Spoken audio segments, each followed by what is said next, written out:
പ്രമുഖ കോൺഗ്രസ് നേതാവും മുൻ കേന്ദ്രമന്ത്രി വയലാർ രവിയുടെ സഹോദരനുമായ എം.കെ. ജിനദേവിന് സ്മരണാഞ്ജലി. എം.കെ. ജിനദേവ് ഓർമ്മയായിട്ട് 2 വർഷം തികയുന്നു. വയലാറിൽ അനുസ്മരണം. കോൺഗ്രസ് നേതാവായിരുന്ന എം.കെ. ജിനദേവ് ഓർമ്മയായിട്ട് 2 വർഷം തികയുന്നു. ദീർഘകാലം വയലാർ സർവീസ് ബാങ്കിന്റെ പ്രസിഡന്റായിരുന്ന ജിനദേവ് രാഷ്ട്രീയ, സാമൂഹിക, കായിക മേഖലകളിൽ നിറസാന്നിധ്യമായിരുന്നു. വയലാർ സർവീസ് സഹകരണ ബാങ്കിന്റെ ആഭിമുഖ്യത്തിൽ അനുസ്മരണം സംഘടിപ്പിച്ചു. എം.എ. കൃഷ്ണൻ സ്മാരക സഹകരണ ഗ്രന്ഥശാല ഹാളിൽ നടന്ന അനുസ്മരണ സമ്മേളനം KPCC vice president advocate D Sugathan XML ഉദ്ഘാടനം ചെയ്തു. ഞാൻ കോടതിയിൽ വക്കീലായ ഞാൻ കോടതിയിൽ പോകാനും നിർബന്ധമായി രാവിലത്തെ സമയം കോടതിയിൽ പോയി കാര്യങ്ങൾ നടത്തിയിട്ട് എന്ത് തിരക്കുണ്ടെങ്കിലും ഞാൻ പോവുകയുള്ളായിരുന്നു. എൻ്റെ കാലത്ത് അങ്ങനെയായിരുന്നു നിർബന്ധമായിട്ടും. അന്നാണ് കോൺഗ്രസിൻ്റെ ജില്ലാ പ്രസിഡന്റുമാരിൽ സ്വന്തമായ വണ്ടിയുള്ള ഞാനായിരുന്നു. ഞാൻ ജോലി ഉണ്ടാക്കിയ കാശാണ്.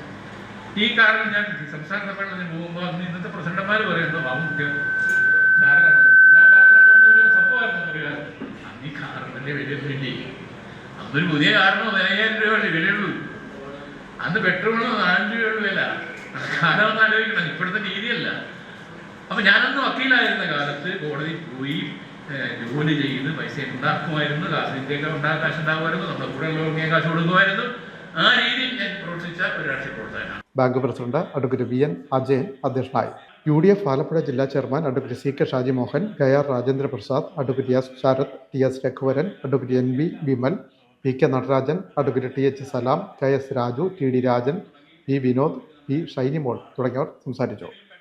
എം.കെ. ജിനദേവിന്റെ വസതിയിൽ നടന്ന പുഷ്പാർച്ചനയിൽ അദ്ദേഹത്തിന്റെ സഹധർമ്മിണി ഡോക്ടർ പുഷ്പ ജിനദേവ്, സഹോദരന്റെ മക്കൾ അഡ്വക്കേറ്റ് രവികൃഷ്ണ, ലിസ രോഹൻ തുടങ്ങിയവരും പങ്കെടുത്തു.